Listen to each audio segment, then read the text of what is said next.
Sir प्रभुंकर केमिति दर्शन होला और कोन कामना कले ओडिसावासी पई कोन चिंता करछुती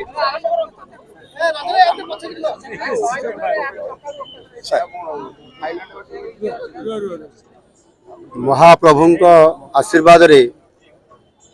नुआ सरकार आसिला एवं नुआ सरकार नेतृत्व रे नुआ ओडिशा गठन करिवा पई समृद्ध ओडिशा गठन करिवा पई लोकंकर सरकार विगत 100 दिन हला आज 100 दिन पुरिला ए 100 दिन रे महाप्रभुंकर ये श्रीक्षेत्र रे बड़दाण्डर आमर शरदा बाली रे आज मध्य एक 100 दिनिया पालनर पर्व थिला आ सेही शुभ अवसर रे आज आमे महाप्रभु श्री जगन्नाथ को आज दर्शन कलु। प्रभु को आशीर्वाद रे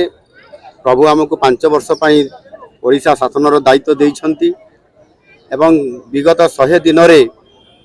प्रभु को आशीर्वाद रे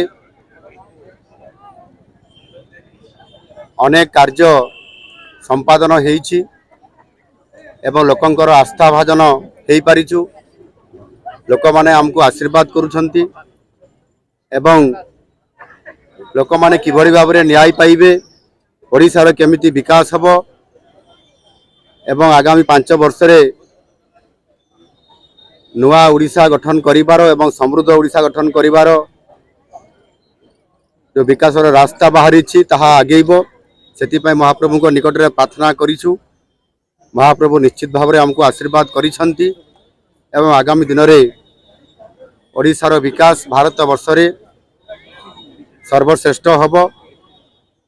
आउ सेति पय प्रभु को निकट रे प्रार्थना जणैछु। प्रभु निश्चित भाव हमको आशीर्वाद करिछंती एवं ओडिशा रे सुशासन हबो ओडिशा रे विकास हबो ओडिशा रे लोकन को न्याय मिलिबो ए कथा प्रभु को निकट रे मु प्रार्थना करिछि। प्रभु निश्चित भाव आशीर्वाद देइछंती। सर 100 दिन आपनकर इस्ताहार जहा थिला ता भितर निश्चित भाव रे किछि आपन प्रतिनिधि पालन करिछंती आगामी 1000 दिन पय आपन आगामी दिन पय कोन वर्तमान महिला सशक्तिकरण महिलार जो नियुक्ति तार देखंतु स्पष्ट भाव रे निर्वाचन पूर्वरु आम दलर शीर्ष नेतृत्व से माने घोषणा पत्र रे पॉलिटिकल मैनिफेस्टो रे बा हमर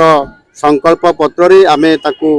लिपिबद्ध करी लोकंक पाखु जाइतु सेतरे स्पष्ट अछि ये 5 वर्षर ये मैनिफेस्टो रे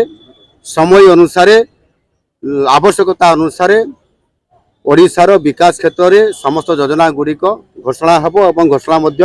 हेई चलीछि एणु व्यस्त होबार नाही। प्रभु को आशीर्वाद रे ये समस्त काम यथा रीति अनुसार एवं विधानसभा रे